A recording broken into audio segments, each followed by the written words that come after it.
Hey, it's your boy OG Morning, and I'm back with another video. I got some news here of a lady allegedly stabbing her husband over 100 times.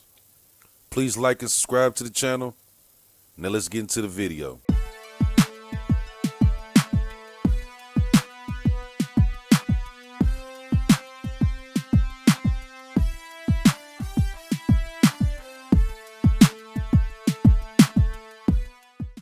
A Palm Springs woman remains in jail tonight, accused of killing her husband by stabbing him more than 140 times. Investigative reporter Terry Parker is live tonight and has more on a pending divorce happening before his murder. That's right. The violent stabbing at the home of the long married couple happened right here behind me. The husband had just filed for divorce in late December. And I've learned that at stake were possibly millions of dollars in real estate and other assets that would have had to have been split right down. I thought it was going to be like some sort of love crime, but,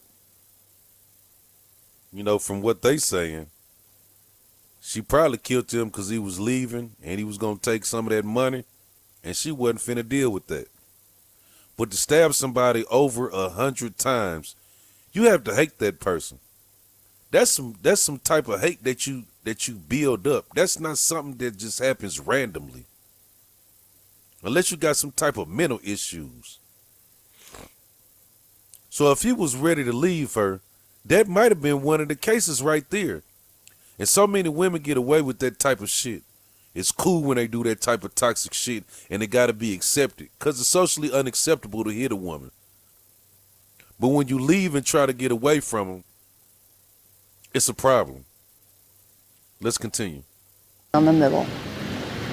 2 months after Melvin Weller filed for divorce, Palm Springs police arrived at his home February 11th to find Weller lying in a pool of blood that covered more than half of the kitchen floor, with multiple stab wounds and lacerations on his body.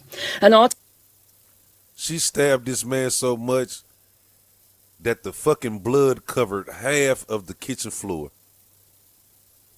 That's some demonic ass shit. That's some hate that you had to have for this person. Cause he filed for a fucking divorce? You stabbed this man? Autopsy revealing Weller had been stabbed 140 times all over his body, and he also had a skull fracture caused by a blow from a meat cleaver to the right rear of his head.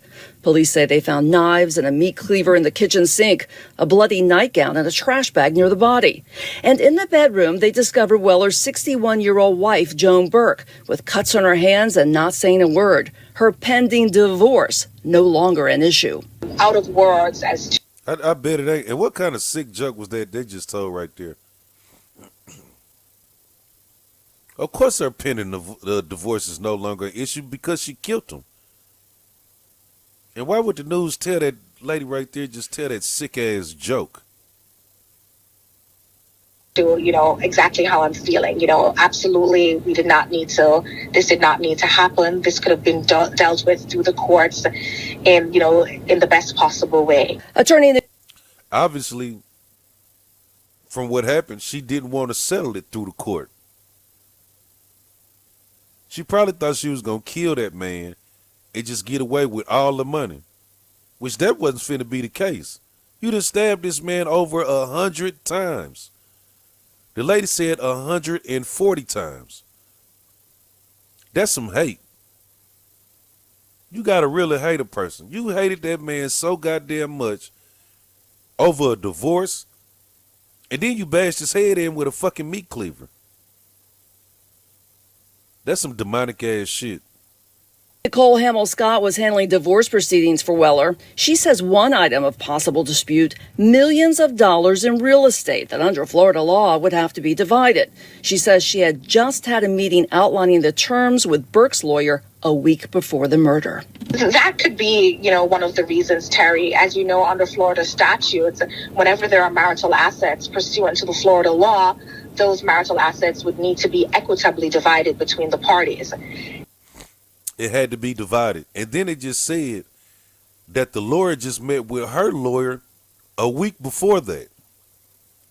You telling me she couldn't wait till the divorce happened so she can get her little money and go on? She just had to kill this man. Or like them sadistic ass niggas saying she loved this nigga so much she had to kill this nigga. Come on, man.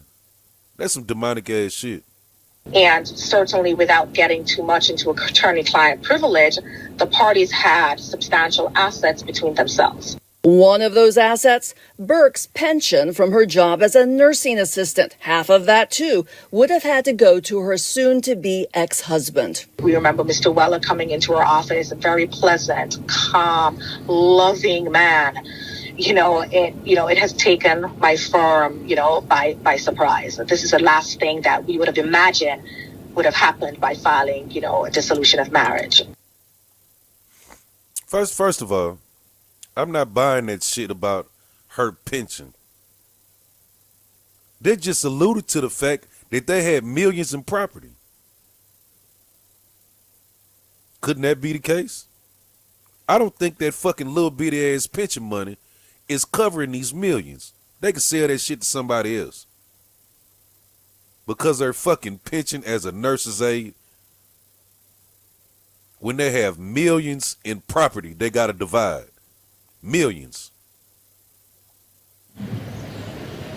Hamill Scott tells me that Weller was completely willing to split everything equitably. He just wanted to go and retire back in his native Jamaica. However, she says they were investigating a possible quitclaim deed on one of their properties that Weller says he wasn't party to. So they were looking into that. Right now, police continue to investigate this violent stabbing murder, and Burke remains in the Palm Beach County Jail. Well, I guess that's all I got for y'all today. Please like, subscribe, and share the channel. And I'll see y'all back here in another video.